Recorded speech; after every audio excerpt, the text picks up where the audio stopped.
What's good, everyone? Aggie Coach here. Alright guys, so welcome to another video. This video is going to be an update to the FAT8 Miniature College Football 2021 manual.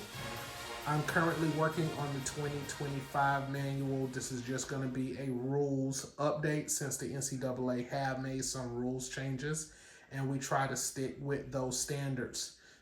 Okay, the FAT8 rule system was built around the NCAA's rule system, right? So you can think of it as the miniature football version of the actual college football system. And you'll see how that plays out. So anyway, let's go ahead and jump into this. I am not going to start with kicking procedures. I'm going to start with scrimmage play procedures first, and then I'll backtrack to the kicking procedures after we go through scrimmage play. All right, so now the next thing that I want to jump into are teams. So FAT8 teams are typically one color, as sticking with college tradition. They're either all home or all away. However, I recognize that there are coaches that might be coming from a different league who have offense in home and defense in away. That is perfectly fine. You are free to play with your team if you want to in that way. You don't have to. I understand that you're taking your teams to another league and playing there, so it doesn't make any sense for you to repaint your whole team. So don't do that. You're fine playing. All right, the other thing is quarterbacks. You're free to use quarterbacks from other manufacturers as well. You do not have to use a tutor quarterback, okay? I prefer toe pro, passers, and kickers because that is my preference. I absolutely love playing with them. But you don't have to like what I like if you want to use another passer from another manufacturer. That is fine by me. However, in terms of kickers, everybody will have to use the toe pro kickers. And the reason that I have that rule in play is because the kickers are calibrated for the scales, the field scale that we use in the FAT8 rule system. That means that kicking is a very important aspect of the game. It is a big aspect in college, in FAT8 miniature college football. So kickoffs, for example, at the most, the ball should land in the end zone and roll into the back of the end zone if you want to kick the ball.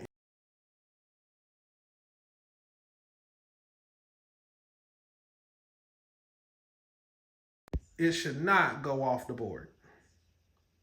So our kicker is calibrated to serve that purpose so that on kickoffs and punts, because we also do punts, actual punts, on kickoffs, on punts, onside kicks, PATs, all is a big part of the game, right? So I just want to point that out.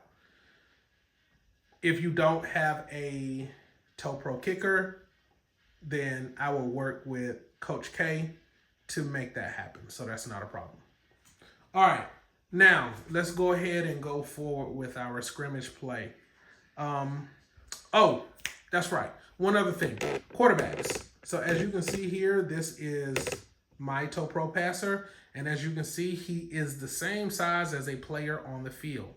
So that is the other thing. You're free to use passers from other manufacturers.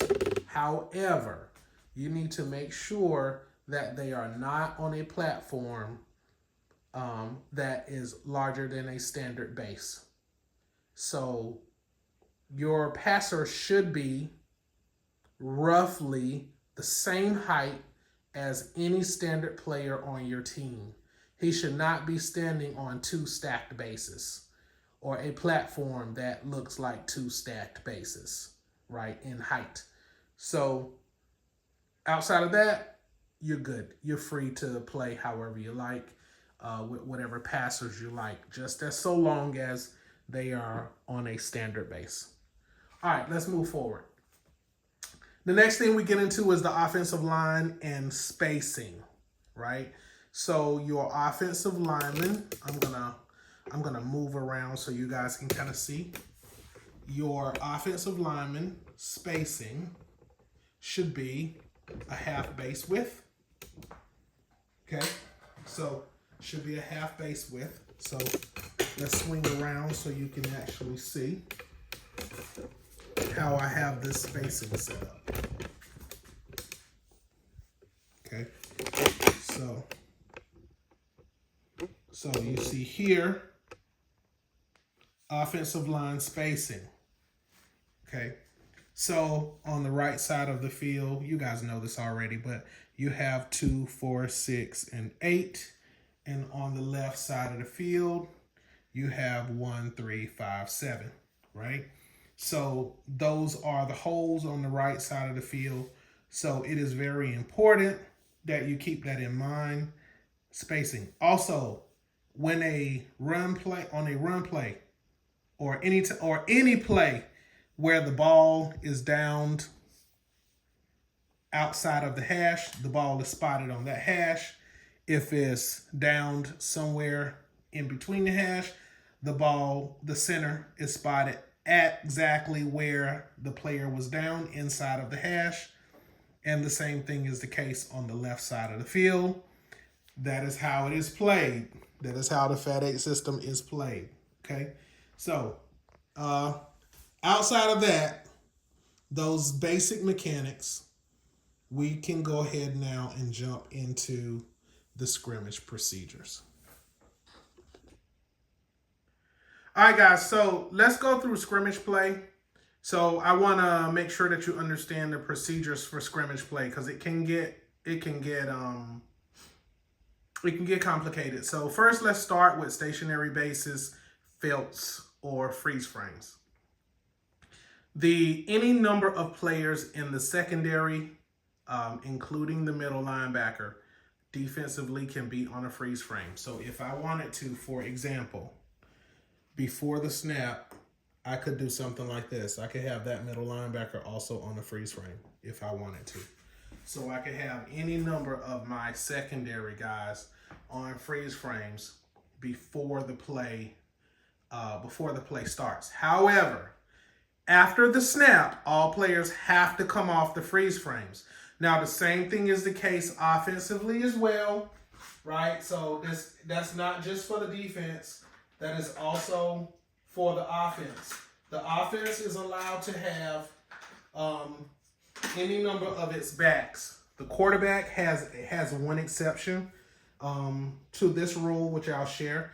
But the offense is allowed to have any number of its backs, not wide receivers, but running backs, fullbacks, and the quarterback can also be on freeze frames. But after the snap, running backs have to come off theirs. The quarterback does not have to come off his until it's time for him to tuck it down and run in the event that he doesn't have anybody to pass to. This represents the quarterback staying in the pocket. So he's the only exception. So I'll give you an example here, pre-snap. So the way that this works is I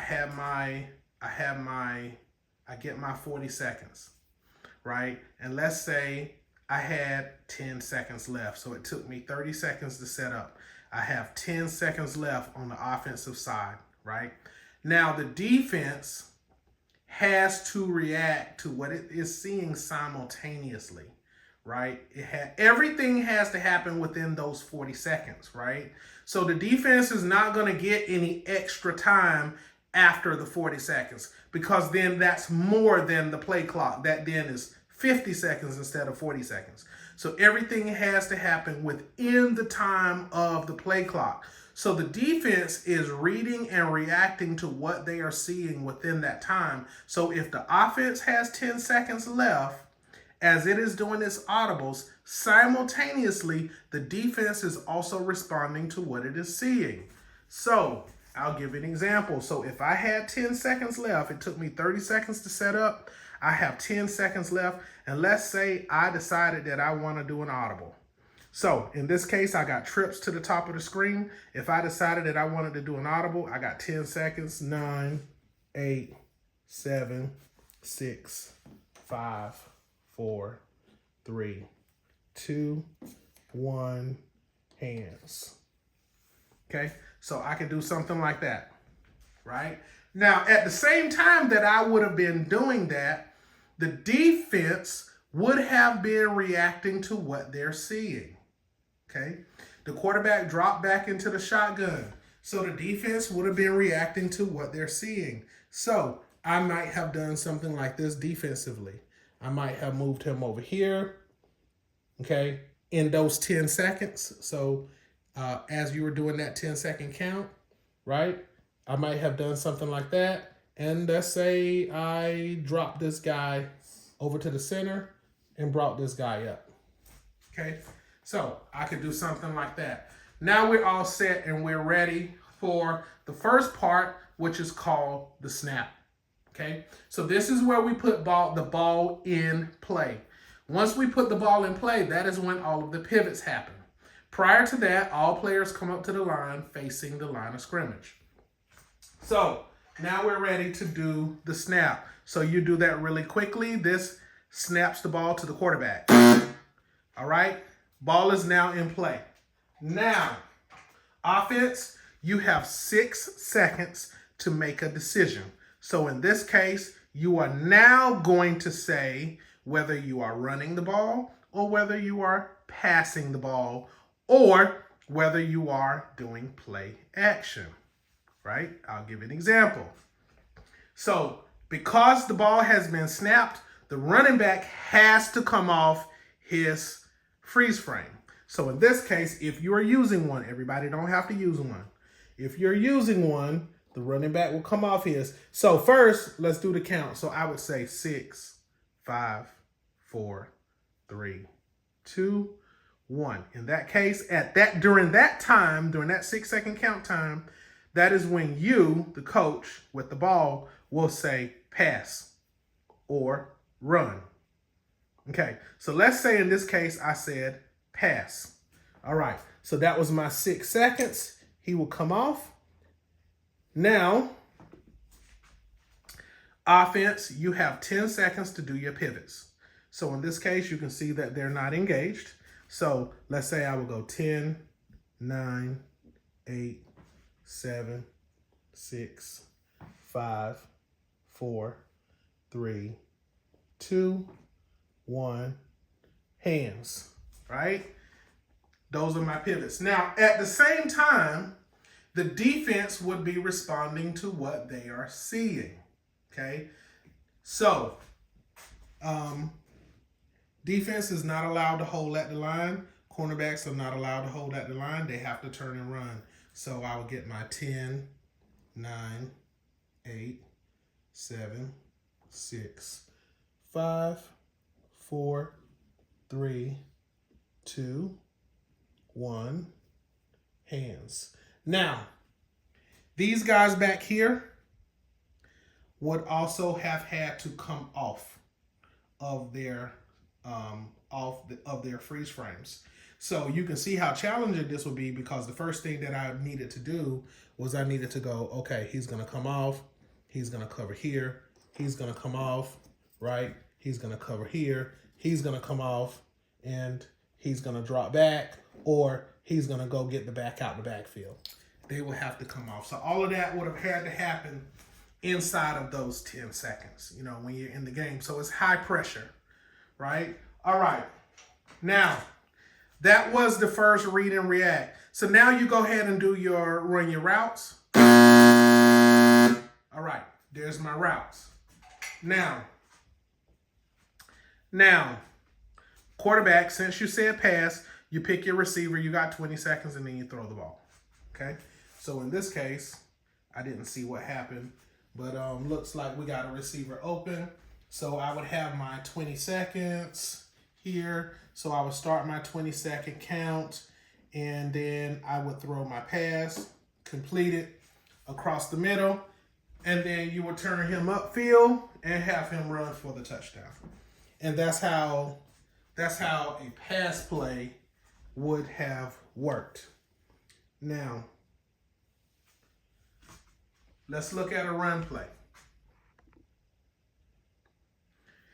Okay, similar scenario.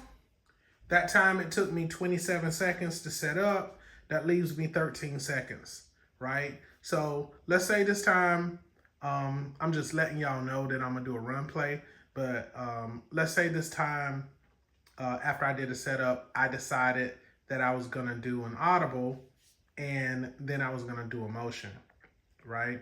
So with my 13 seconds, I could do something like this. But actually, you know what? Let's not do the audible. Let's just do the motion. Let's show the motion because we did audible already. So, all right. So in this case, with my 13 seconds, let's say I would just have him come in motion. Now, keep in mind that at the same time, the defense is responding. So the defense is then going to say, you know what? You did that motion. I'm going to show blitz. I'm going to swing him around. I'm going to back him off. I'm going to slide him over, right? And so the defense may do something like that with that time because I would be doing it within the 13-second time window that you have. The defense will be responding to what they're seeing you do, right? So, okay. Now, we put the ball in play. We snap the ball. Quarterback now has the ball. Now, this is one of the things I was talking about. With run plays, when I said the quarterback has to actually hand the ball off. The quarterback has to physically go and hand the ball off. So now this is when you got your 6 seconds. Remember, you got your 6 seconds. So in this case, I will be counting you down. 6, 5, 4, 3, 2, 1. You would say run. Okay.